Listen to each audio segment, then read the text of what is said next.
What happens when one of music's most beloved icons sits down for what should be a routine interview, and it turns into a full-blown confrontation that leaves everyone stunned? Today, we're breaking down the interview that has the entire internet talking, where Celine Dion walked off the set of ABC News after a tense exchange with Hoda Kotb that went from uncomfortable to explosive in a matter of minutes. Before we get into it, make sure you hit that subscribe button and drop a comment below telling me what you think really went wrong here, because this one is wild. The interview started normally enough. Celine walked onto the set with that graceful presence she's known for, greeting Hoda warmly before settling into her chair. The cameras rolled, the lights came up, and Hoda opened with a question about Celine's latest project, a documentary that had been getting considerable attention. Celine's face lit up as she began describing the creative process, talking about the vulnerability required to let cameras into her most private moments. "It's about truth," Celine said, her voice carrying that distinctive power even in conversation. "I wanted people to see the real person behind the performances,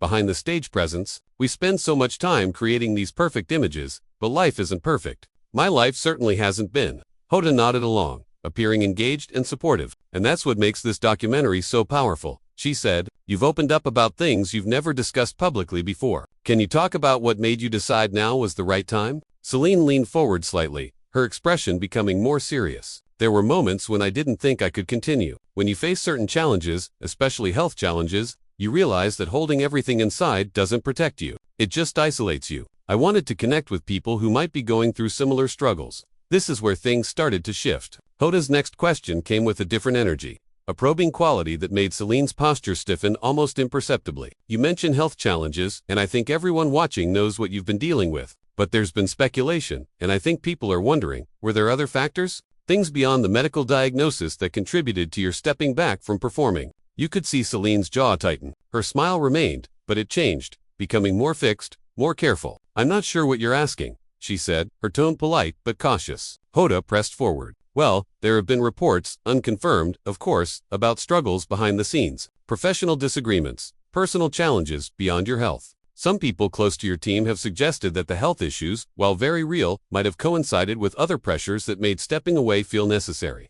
The temperature in the studio seemed to drop. Celine's eyes narrowed slightly, and when she spoke, her voice was measured, each word deliberate. "My health condition is documented. It's been confirmed by medical professionals. I'm not sure why we need to look for additional drama when the reality is challenging enough." Of course, Hoda said quickly, but she didn't change direction. "And no one is questioning the validity of your diagnosis. But you're a public figure who's been in this industry for decades. You understand that people are curious about the full picture. There were rumors about tensions with your management, about financial concerns, about disagreements over tour scheduling that predated your diagnosis becoming public." Celine's expression hardened. "Those are rumors. That's all they are. I came here to talk about my documentary, about my journey with a rare neurological condition, about finding strength in vulnerability. I didn't come here to address gossip. But doesn't the public have a right to understand the context?" Hoda countered. "You've built your career on connecting with your audience, on authenticity. When there are questions, don't people deserve answers?" This was the moment when you could see Celine's famous composure beginning to crack. Her hands, which had been resting calmly in her lap, gripped the armrests of her chair. "The public has a right to respect boundaries," she said, her voice rising slightly. "I've given my entire life to performing, to connecting with audiences.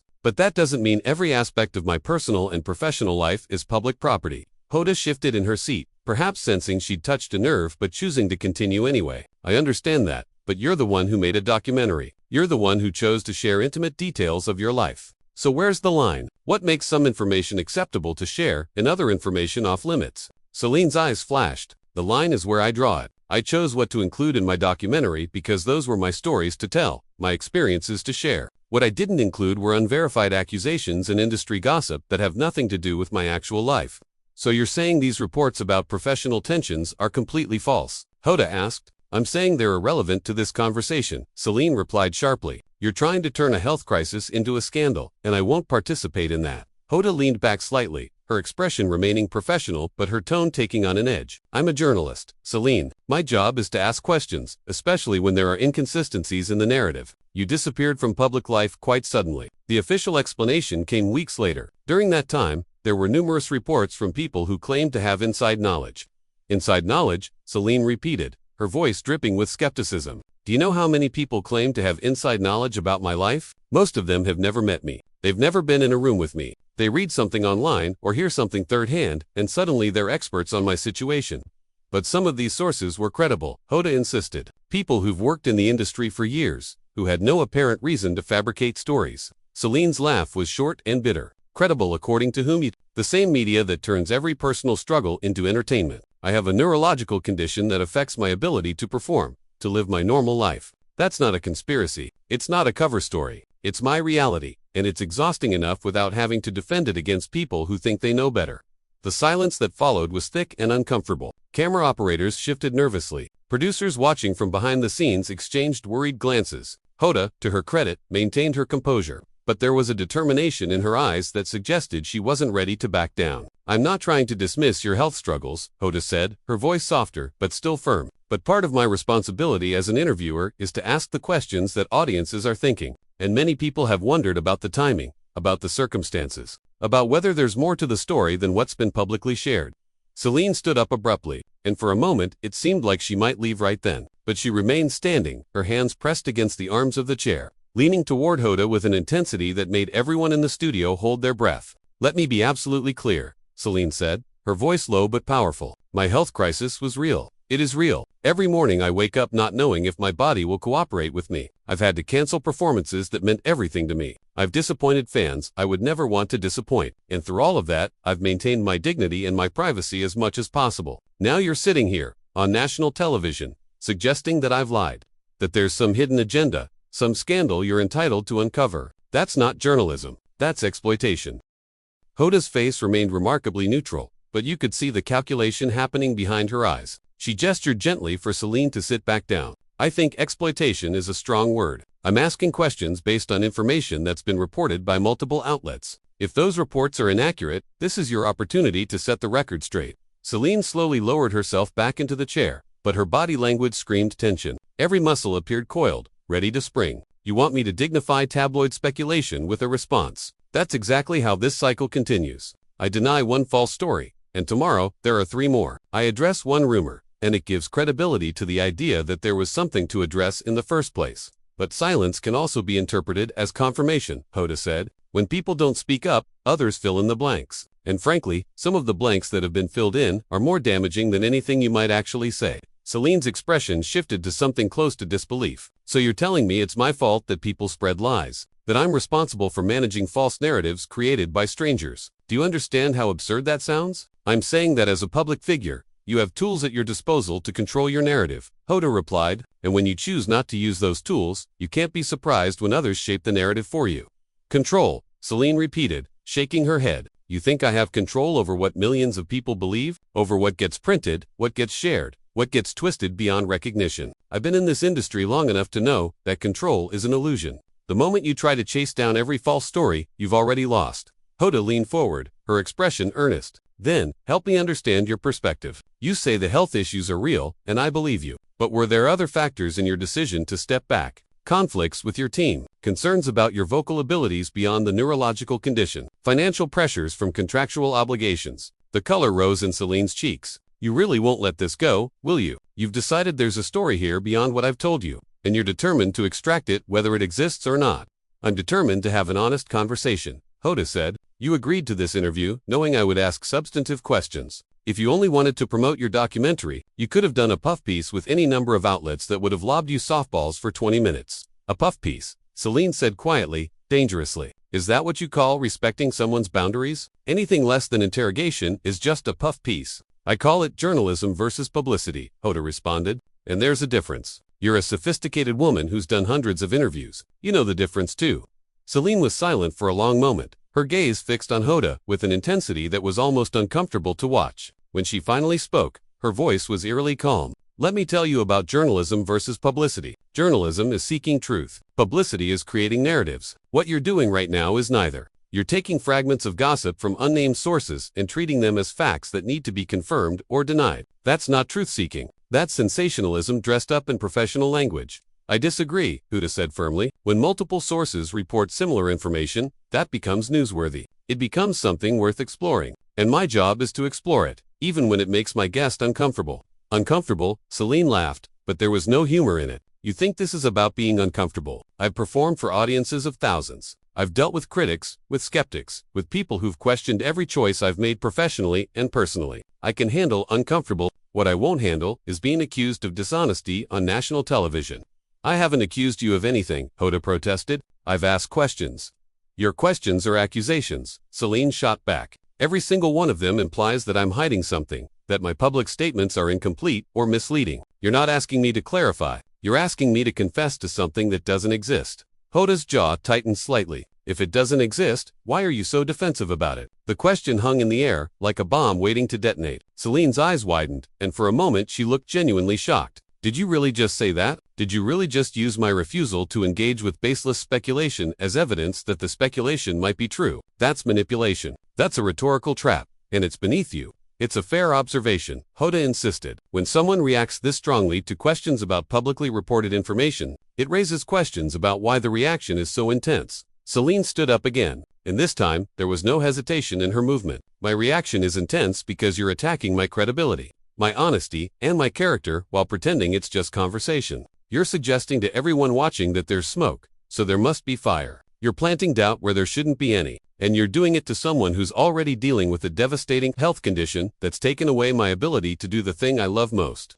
Her voice cracked slightly on those last words, and you could see genuine emotion breaking through the anger. Hoda seemed to notice it too, and her expression softened marginally. Celine, I'm not trying to hurt you, but these are questions that exist in the public discourse. Ignoring them doesn't make them go away, and legitimizing them by asking them on your show doesn't make them valid. Celine countered. It just gives them a platform they don't deserve. You're using your credibility as a journalist to elevate gossip to the level of legitimate inquiry, and that's dangerous. Not just for me, but for anyone in the public eye who might face the same treatment.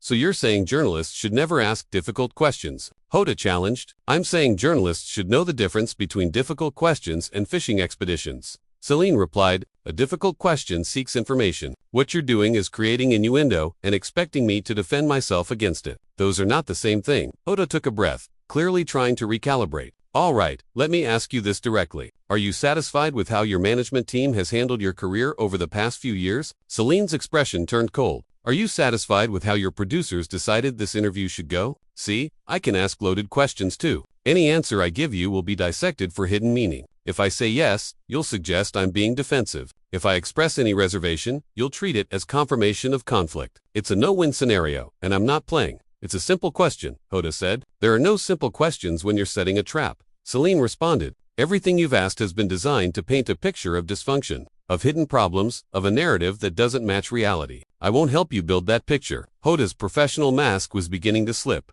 frustration creeping into her voice. I've interviewed hundreds of public figures, Celine. Some of them face much tougher questions than anything I've asked you today. Most of them managed to have a productive conversation without accusing me of attacking them. Most of them probably weren't dealing with a debilitating illness while being asked to prove they're not lying about it, Celine said sharply. Context matters. Hoda, you keep comparing this to other interviews, other situations, but none of those people were in my exact circumstances. None of them were being asked to justify their health crisis. That's not what I'm asking you to do, Hoda said, but her tone lacked conviction. Then what are you asking? Celine demanded, because from where I'm sitting, you've spent the last 15 minutes suggesting there's more to my story than I've shared, implying that my health crisis is somehow suspicious in its timing or its details, and treating my very reasonable objections as evidence that you're onto something. So please, enlighten me. What exactly are you asking? Hoda paused, and in that pause, you could see her weighing her options. The interview had clearly gone off the rails from whatever she had planned, and she was trying to find a way to salvage it. I'm asking for transparency, she finally said. I'm asking for you to address the questions that your fans and the public have about what's really been happening in your life.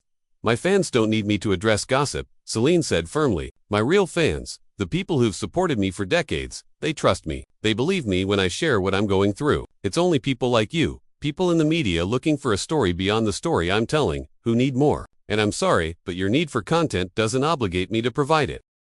The word content seemed to trigger something in Hoda. Her professional veneer cracked just a bit, and when she spoke, there was an edge of genuine irritation. That's dismissive and unfair. I'm not looking for content. I'm doing my job, which is to ask questions that matter to the audience watching this interview. If you find that offensive, maybe you should reconsider whether you want to be in the public eye at all. The studio went completely silent. Even the subtle sounds of cameras and equipment seemed to stop. Celine stared at Hoda with an expression that was equal parts shock and fury. Excuse me, she said, her voice dangerously quiet. Hoda seemed to realize she'd crossed a line, but instead of backing down, she doubled down. I'm just saying that being a public figure comes with certain expectations. If you're not willing to engage with legitimate questions about your career and your life, then perhaps the public platform isn't the right place for you anymore. Celine's hands were shaking now, visibly trembling with the effort of maintaining her composure. You're telling me that because I won't participate in your ambush interview, I don't deserve to be a public figure? That unless I submit to your interrogation and validate your gossip-mongering, I should just disappear? That's not what I said, Hoda replied, but there was uncertainty in her voice now. That's exactly what you said, Celine countered. You just told me that my unwillingness to play your game means I should reconsider my entire career. Do you have any idea how arrogant that sounds? How insulting it is to suggest that my decades of work, my contributions to music, my connection with millions of fans around the world, all of that should be questioned because I won't give you the scandal you're searching for. Hoda shifted uncomfortably. I think you're misinterpreting my words.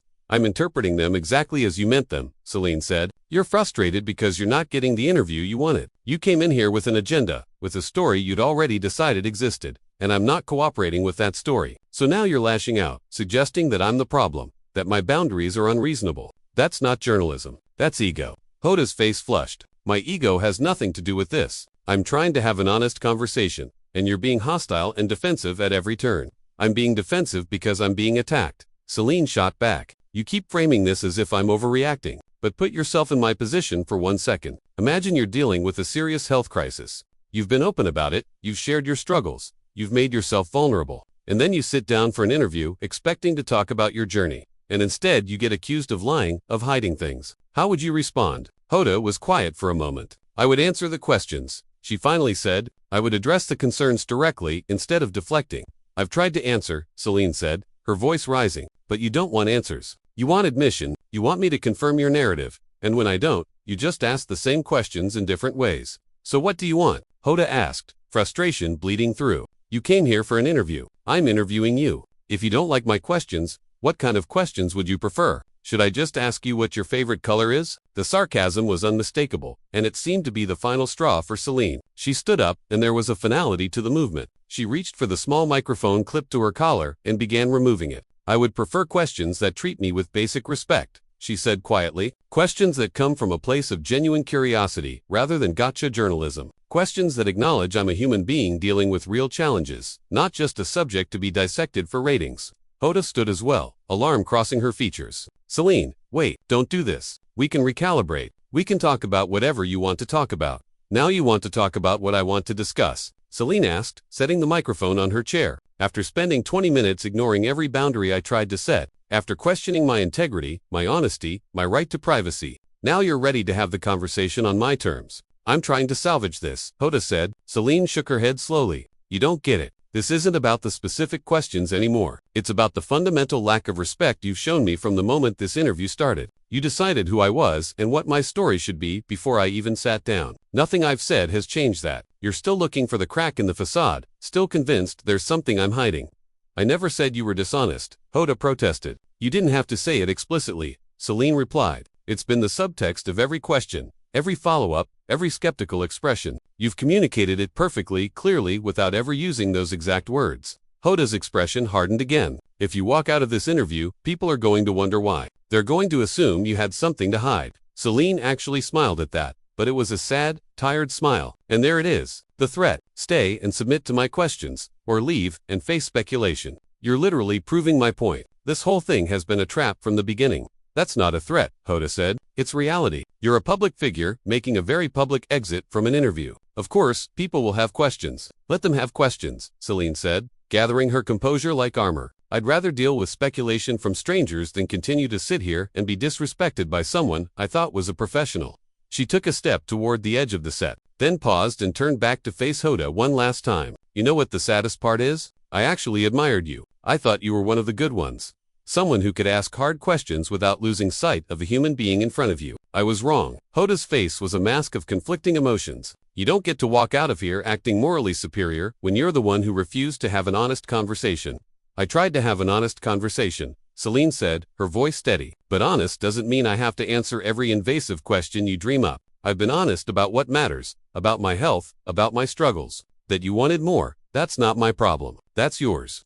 She walked toward the exit, her posture straight, her head high. Hoda called after her, "Celine, we're still recording. This is all going to air. Is this really how you want this to end?" Celine stopped at the edge of the set but didn't turn around. "I'm not worried about how it ends," she said over her shoulder. "I'm at peace with my choices. Can you say the same about yours?" And with that, she walked off, leaving Hoda standing alone in the middle of the set, cameras still rolling. The crew stood frozen, unsure of what to do. Hoda slowly sat back down in her chair, her professional mask firmly back in place. But you could see the cracks around the edges. So there you have it, an interview that started as a promotional opportunity, turned into a full-scale confrontation that ended with one of music's biggest stars walking away. The question everyone's asking now is who was in the right here? Was Hoda just doing her job as a journalist, asking tough questions that needed to be asked? Or did she cross a line, turning what should have been a respectful conversation into an interrogation? Make sure you subscribe to the channel if you haven't already, and drop a comment below answering this question. Do you think journalists have the right to push for answers even when their subjects say the questions cross a line? Or should there be more respect for personal boundaries even for public figures? I want to hear what you think.